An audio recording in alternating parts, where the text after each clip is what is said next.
National Senior Safety Week, and the Canada Safety Council is sounding the alarm on scams that target older Canadians.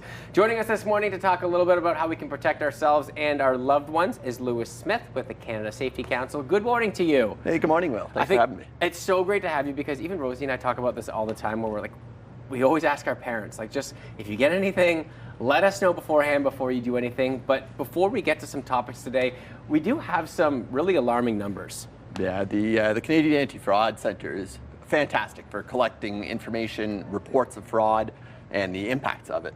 And what we saw last year is about 108,000 reports of fraud with about $600 million worth of financial loss because of these. That's such a large number, and you think about it, and you never think it can happen to you, but then it can. And we got 4 different topics today. The first one we're going to talk about is romance scams. Sure. So romance scams are particularly targeted towards seniors, focuses especially on their isolation, on their loneliness.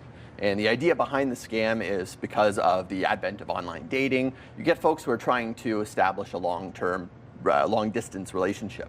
And these can be gradual over time. It may not be initial pressure, but once that relationship, once that emotional connection is made, you start seeing requests for financial aid. Maybe it's a car that broke down, maybe it's wanting to travel. And over time, the requests get more and more. And because the emotional piece is involved, that becomes a problem. Because they come after you when you're at your most vulnerable, right? Like you're seeking out maybe for some connection and then you can get into some trouble. The next one, something that is, it's always so troubling when you see this, and it's always really heartfelt when it happens to someone that you love, but the grandparent scams. Grandparent scams are heartbreaking. These are the types of scams where a scammer will phone up or email and pretend to be someone in the elder's life, whether it's a grandchild or a child or someone who is affiliated with them. And they'll present themselves in a way where they're desperate for money.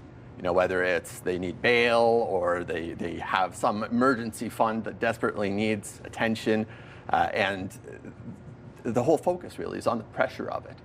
You're not instinctively going to get a call like that and think, well, I don't know, are you really who you say you are?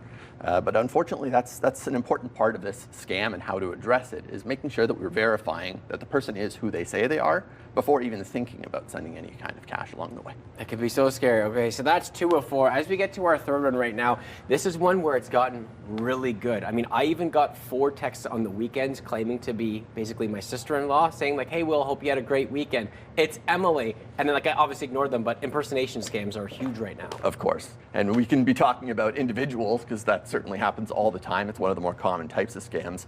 Specifically targeting seniors is the type of impersonation scam where a scammer is pretending to be someone from, say, the Canada Revenue Agency or some form of reputable organization, agency, someone they've heard of before.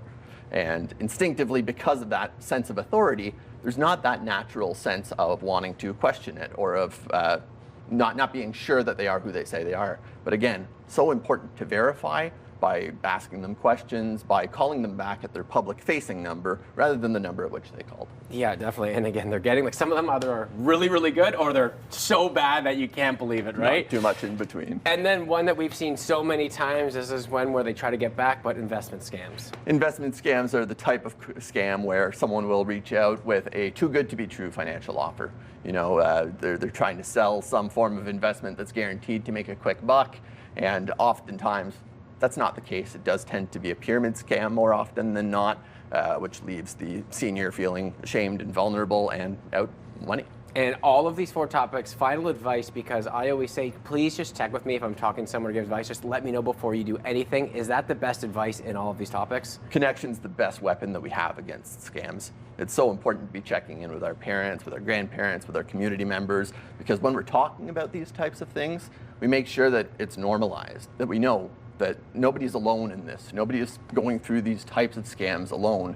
And the more that we have access to information and the ability to verify, the better protected we are. Amazing. Thanks so much, Lewis, for stopping by. Such an important topic right now. Appreciate your time this morning. Thanks very much for having me.